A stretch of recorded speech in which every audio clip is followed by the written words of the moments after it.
quero te convidar comigo a abrir a Bíblia, lá no livro de 1 Pedro. 1 Pedro, no capítulo 5, no versículo 1.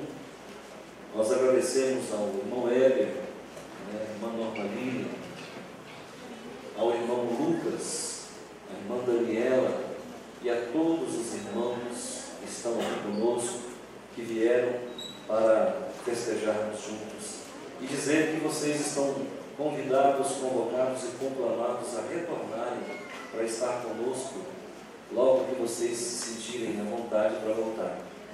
Será sempre um prazer recebê-los aqui na nossa igreja. Bom, a palavra do Senhor diz aqui da seguinte forma: rogo, pois, aos presbíteros que há entre vós, eu, presbítero como eles, e testemunha dos sofrimentos de Cristo, e ainda co-participante da glória que há de ser revelada, pastoreai o rebanho de Deus, que há entre vós, não por constrangimento, mas espontaneamente, como Deus quer, nem por sorte da ganância, mas de boa vontade, nem como dominadores dos que vos foram confiados, antes tornando-vos herdeiros do rebanho. Ora, logo que o Supremo Pastor se manifestar, recebereis a imarcessível coroa da glória. Eu quero orar com os queridos, quero que todos, por favor, fechem os olhos. Senhor Deus e Pai, é no nome do Teu Filho amado, aquele que vive e reina, que está sentado à Tua direita e que há de vir julgar vivos e mortos, esse Jesus querido que nasceu entre nós, habitou entre nós e se fez pecador como nós, sentindo na pele todas as tentações que nós sentimos, todas as lutas que nós passamos, Ele também passou. Eu te agradeço, Pai, de coração verdadeiramente alegre, porque o Senhor sabe o quanto para nós é importante poder louvar, poder adorá-lo, poder nos relacionar com o Pai que é presente, com o Pai que é vívido em nossos meios, em nosso meio, e que nos conduz a uma vida reta, uma vida de santidade. Glorificamos, exaltamos, bendizemos, adoramos e louvamos o Teu santo nome, Pai de amor. Muito obrigado por esse coral que trouxe para nós um colorido diferenciado e que, além da habilidade no canto, também a Tua presença é sentida. Nós Te glorificamos por isso. É no nome de Jesus que eu oro e agradeço. Amém. Queridos irmãos, falar de ministério pastoral é falar de Jesus Cristo. O que muita gente não sabe é que o ministério o ofício pastoral nada mais é do que uma minuta do ministério de Jesus.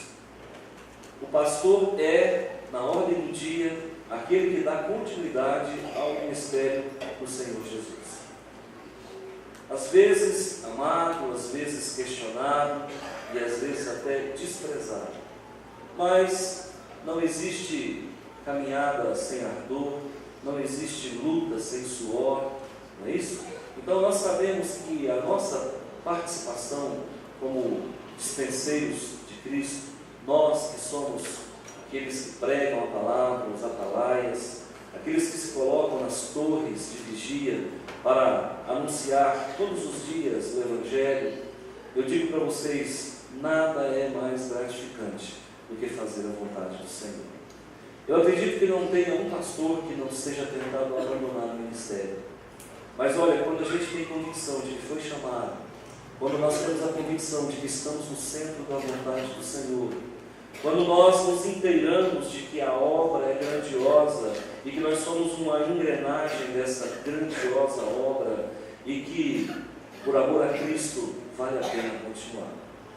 Que venham os dissabores, que venham as lutas, que venham as decepções, porque nos momentos de intimidade que nós, pastores, temos com Deus, o que Ele nos entrega é muito maior do que as tristezas, do que as lutas que enfrentamos na vida ministerial. Eu glorifico a Deus por esses 10 anos que eu estou nessa igreja, que nós estamos, e eu tenho aqui um grupo de primeira hora, que conosco esteve quando nós aqui chegamos. E é um remanescente, é um grupo pequeno de pessoas, que eu chamo sempre de os pioneiros dessa igreja. Essa congregação já tem por volta de 19 anos. Quem iniciou esse trabalho foi a irmã Vânia, não sei se os de Brasília conhecem, mas a missionária Vânia ora, ovelha do pastor Vilarino, acho que vocês conhecem muito bem, Casa Norte, Igreja Batista Central, por isso aqui se chama Central também. Então, o pastor Vilarino acreditou na missionária Vânia e deu a ela a outorga para começar esse trabalho. Então ela veio para cá, desbravou, a gente usa uma expressão no meio missionário, arrancou o topo, Começar um trabalho não é fácil, e começar do nada, e para Deus é sempre assim, as coisas começam do nada mesmo. Deus é o único que consegue criar do nada, e ali ela começou um pequeno grupo de oração, e caminhou na qual a irmã Norma está presente. Então a irmã Norma, a irmã Luísa, a irmã Margarete, a irmã Maria Helena, o irmão Wilson também. Pois bem, esses irmãos, essas irmãs, foram aqueles que começaram justamente com a missionária Vânia esse trabalho. Estão aqui até hoje. São pessoas que nós devemos respeito, São pessoas que nós devemos gratidão também. E quando nós aqui então, em 2004, começamos esse trabalho, assumimos esse trabalho, era esse grupo que estava conosco, e de lá para cá o Senhor tem crescido, o Senhor tem acrescentado graça, o Senhor tem dado um crescimento que talvez para vocês que são de Brasília não entendem bem, mas para Goiás ele é diferenciado. Uma igreja que prega a palavra, crescer dessa forma não é normal. O que a gente vê muito aí, todo um mercado, uma lei de fazer crescer a igreja. Nós aqui não temos nenhuma estratégia. Se vocês nos perguntarem, essa igreja está ligada ao G12, tem modelo G12? Não. Essa igreja é uma igreja com propósito? Não. Essa igreja é uma igreja em célula? Não. Essa igreja é MDA? Não. Essa igreja é somente a igreja do Senhor Jesus. Amém. E o que se prega aqui é o que vocês estão ouvindo agora. Nada que vá além dos 4 evangelhos, que na verdade é um evangelho só. A palavra que nós temos pregado ao longo desses 10 anos é: olha, precisa nascer de novo, precisa, vida de intimidade, confissão e renúncia. É isso que a gente tem pregado. Aquilo que na ordem do dia, na pós-modernidade, é justamente a contramão do que vocês têm visto. Hoje o que nós temos visto são igrejas que vão construindo bezerros de ouro e vão dando para o povo, são igrejas que vão resgatando os Baals e vai entregando para o povo de novo, e as pessoas se apegam nisso como tábua de salvação, numa ignorância religiosa que é gritante. Nós aqui não, irmãos. É a palavra pela palavra, é a sã doutrina, eu acredito sim, é a doutrina dos apóstolos, e nós temos tentado continuar essa linha escarlate, essa linha apostólica. Então nós não temos aqui necessidade nenhuma de sermos grandes, mas por querer continuar sendo pequeno, é que Deus tem nos feito grande. De verdade, é isso que nós entendemos. A nossa igreja ela é respeitada na Convenção Batista do Estado de Goiás. Isso não mexe com o meu ego, muito pelo contrário, me traz preocupação, porque pesa sobre mim continuar fazendo a coisa certa. Não digo para vocês que como pastores nós não somos tentados a sair do centro. Somos tentados. Às vezes vem algumas coisas assim, eu não sei exatamente de onde que vem, e a gente fala, poxa, eu podia embarcar nessa, mas aí quando a gente se lembra de que o nosso compromisso é com a palavra, aí a gente permanece nela. Não é isso? É uma sondagem diária, é uma reflexão contínua. Nós precisamos sempre estarmos de posse da palavra para que a gente não venha sair do centro da vontade de Deus. Então, irmãos, o ministério pastoral aqui, ele tem caminhado nesse prisma. Nós temos esse compromisso primeiramente com Deus e depois com os irmãos. Nós temos a certeza de que fomos chamados por Deus. Eu acredito que existem 2 coisas que o homem nunca pode ter dúvida. É a certeza de que a mulher com quem ele se casou é a mulher que Deus mandou. Ele não pode ter essa dúvida, porque se ele tiver essa dúvida, ele vai naufragar. E a certeza de que, como ministro do Evangelho, que realmente foi chamado por Deus, porque se isso se isso pesar no coração e se gerar alguma dúvida, eu não sei se essa pessoa continua no ministério. Porque as forças contrárias para nos tirar do ofício pastoral, elas são muito grandes. Não é? As tentações são muitas. E nós, certa vez eu conversando com um pastor amigo meu, ele disse, eu falei, pastor, eu que recebi um chamado tardio. Ele disse, não fala isso. Eu até assustei, né? Ele falou, não fala isso, você não recebeu um chamado tardio, Deus te chamou na hora certa, no tempo dele. Ele entendeu que aos 40 anos você poderia ser pastor, e aliás, antes do teu nascimento você já estava comissionado para isso. Eu disse, sim senhor. Então é verdadeiramente isso. Alguns são chamados com 20, outros são chamados com 40, mas o importante é ter a certeza que foi chamado. E isso nós temos, e é por isso que nós temos continuado, e é por isso que Deus tem abençoado, e é por isso que essa igreja tem crescido, e é por isso que o nosso nome, como anjo da igreja, se é que nós assim podemos dizer, ele tem sido, de certa forma, respeitado nos círculos convencionais da Igreja Batista. Pois muito bem, nós temos aqui algumas recomendações de Pedro, o apóstolo Pedro, e ele faz algumas recomendações importantes para nós. Primeiro, no versículo 2 ele diz assim, dizendo aos pastores, aos presbíteros, ele diz assim, pastoreai o rebanho de Deus, apacentai o rebanho de Deus. O ofício de pastorear vai além do que um suposto contrato assumido com a igreja possa imaginar. Irmãos, quando a gente termina uma faculdade de teologia, normalmente vem na cabeça da gente que você vai só pregar. E a gente tem aquele ledo engano de que ser pastor é pregar.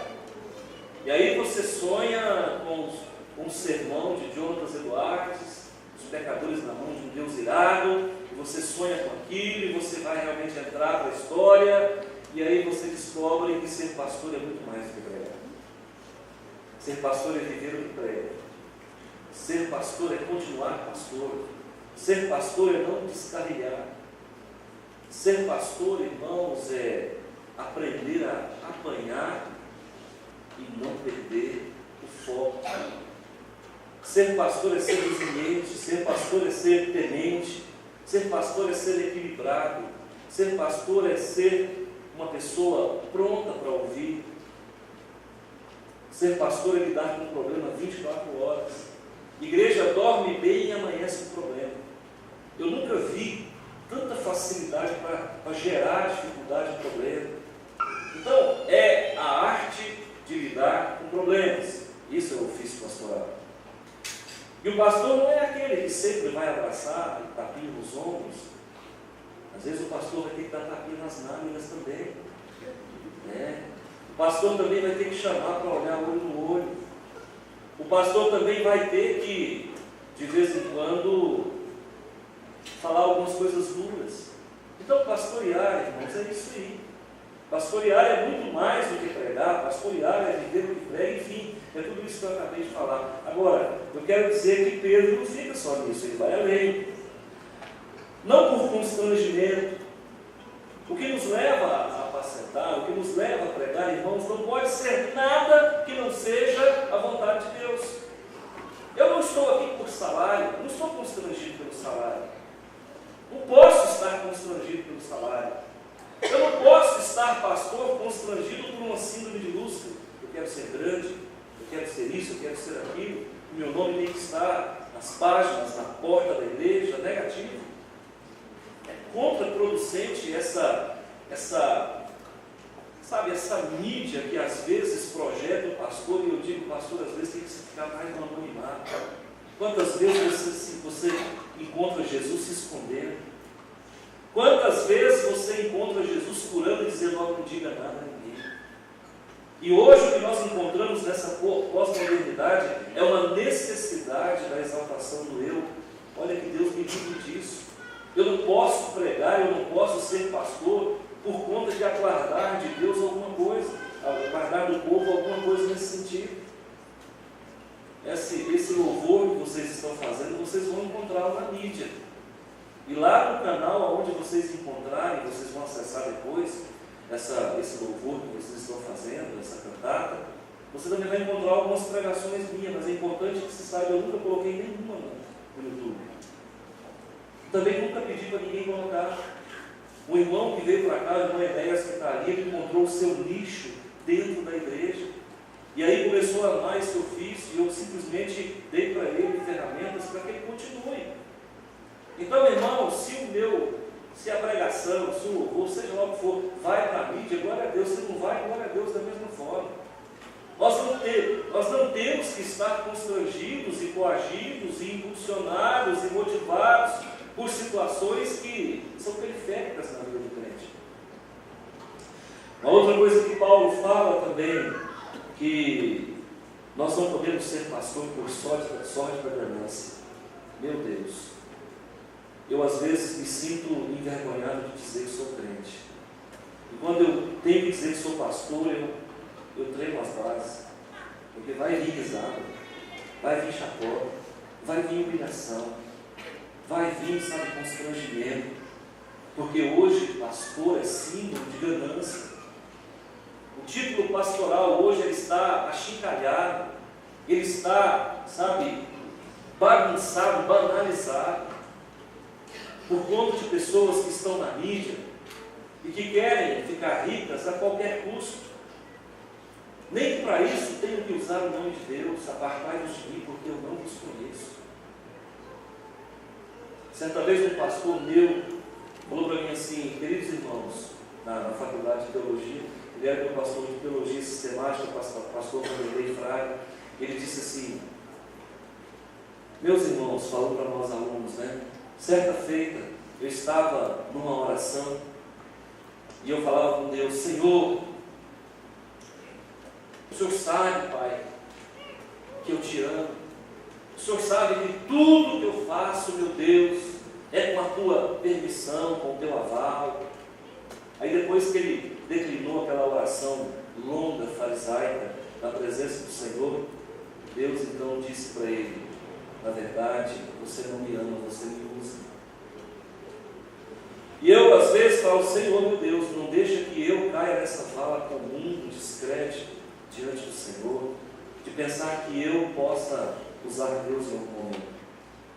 E nós percebemos que muitas pessoas que estão na mídia falam muito bem, prega divinamente bem, cura, faz prodígios, sinais, realmente tem alguns dons, e não adianta nós, aqui que não temos esses dons, criticar e dizer, não, aquilo é marketing, tudo bem, eu sei que existe uma estrutura de marketing por trás, mas também existe o sobrenatural que tem operado, mas o grande problema não é esse, o grande problema é que a pessoa começa sendo usada por Deus, e a partir de um dado momento ela toma as rédeas do Senhor e fala, deixa que agora eu conduzo, senta no banco de trás, porque agora o querubim sou eu. Verdade, irmãos? Não, eu não quero isso.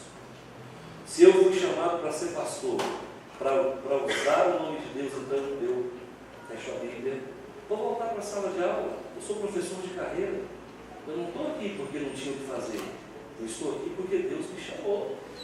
E eu sinto que Deus tem me chamado para fazer um trabalho diferente aqui. Não melhor do que ninguém, mas um trabalho diferente. Não um trabalho onde o meu nome seja exaltado, não, mas onde o nome do Senhor Jesus seja glorificado. Amém. Falo isso com temor e tremor, não estou fazendo aqui nenhuma apologia ao meu nome de uma forma indireta, pelo contrário. Então, irmãos, a sorte da ganância, ela não pode ser a bandeira de um líder, de um pastor. Olha, irmãos, a prosperidade na vida do crente, ela vem. É impossível questionar isso. O fato da pessoa andar no centro da vontade de Deus, andaria para si naturalmente, de uma forma quase que osmótica, andaria para si uma bênção que se perpetua na casa, nos sentimentos, na espiritualidade, na prole, no patrimônio. É normal, porque onde Deus está a fartura, está a provisão, está o recurso. Então, queridos, eu quero dizer para vocês que até aqui o Senhor tem nos dado direção. Espero e creio que verdadeiramente não seja nenhuma ganância que tem motivado o nosso coração na obra quero continuar assim. E aí ele diz assim, olha, pastoreai, não como dominadores. Sabe qual que é o perigo do pastor? Sabe qual que é o maior perigo do ministério? É quando o pastor deixa de ouvir a igreja. Deixar de ouvir os crentes é um perigo. Em contrapartida, ouvir demais também é um perigo. Como manter-se equilibrado? Exatamente esse é o X da questão. E essa sabedoria vem do Senhor. Eu não posso tapar os ouvidos para o que a igreja fala. Eu também não posso viver à mercê, eu não posso cercear o meu direito de tomar decisões. Então, irmãos, nós pastores, acabamos sempre numa corda bamba, aparentemente, ou parafraseando, porque se manter em cima da linha é tênue, é difícil, mas é possível, porque Jesus nos dá essa seguridade, não é isso? Então, eu quero deixar para vocês, pastorear sem ganância, pastorear sem constrangimento, pastorear, sabe, da forma como Paulo tem falado aqui, pastorear sem dominar o rebanho, sem anular a identidade da igreja. Eu vejo, queridos pastores, que entram numa denominação como essa, e vocês sabem que um Antônio qualquer não vai mudar uma igreja batista, ela tem no mínimo 500 anos de história. Eu tenho que respeitar as cercas denominacionais, eu tenho que respeitar as cores de uma igreja, as orientações, as confissões de fé, os pactos de fé. Eu não posso entrar na igreja batista e de repente tentar transformá-la numa Assembleia de Deus. Eu não posso entrar numa igreja batista e de repente transformá-la numa igreja presbiteriana, ou seja, lá numa comunidade que nem doutrina às vezes tem. Não, irmãos, eu tenho que respeitar as cercas da denominação. O próprio Espírito Santo faz isso. Eu vejo o Espírito Santo fazendo coisas nessa igreja que em outras igrejas ele não faz. Aí alguém pode dizer, mas por quê? Porque é a multiforme graça de Deus.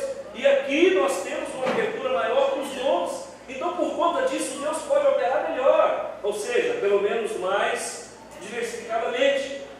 Então, eu digo para vocês, olha, temos tentado caminhar conforme aquilo que aprendemos, conforme aquilo que Deus tem orientado, temos tentado trabalhar com seriedade aqui. Eu acho que os frutos falam por nós. Quem está nessa igreja sabe o que Deus tem feito. E o que se prega aqui é um evangelho de confrontação, é um evangelho de balançar a estrutura, não tem massagem no ego. Aqui o que se fala é verdadeiramente aquilo que Deus manda falar. Amém? Agradeço de coração a todos por me suportar. Eu sei que eu não sou fácil. Eu sei que eu não sou. Às vezes tem a cara feia, tem. Às vezes dou respostas curtas e objetivas. Às vezes me abstenho de responder. Às vezes as pessoas querem falar comigo, mas naquele momento não dá e eu também não engano. Quem vai falar comigo sabe que eu sou muito objetivo, que tenho que falar com 3, 4 palavras eu falo. Eu não fico cozinhando gado. Então a gente tem que conhecer o pastor que nos pastoreia. Não sou político, não sou de tapinha nas costas. Quando eu tenho que exortar, eu exorto. Eu não uso o microfone para mandar recado. Eu sento com a pessoa, olho no olho e falo aquilo que tem que ser falado. Então, se isso é defeito, se é qualidade, eu não sei. É assim que eu sou. E eu acho difícil mudar, uma estrutura de Deus assim constituída. Agradeço de coração essa igreja. Não vou poder chamar de minha igreja, porque é a igreja de Jesus. Mas agradeço a igreja de Jesus, que também é a minha igreja. E que Deus conceda a vocês bênçãos, paz, amor e alegria. Fiel, constante, tão cheio de amor, tão poderoso, meu Senhor, me abraças, me sondas, conheces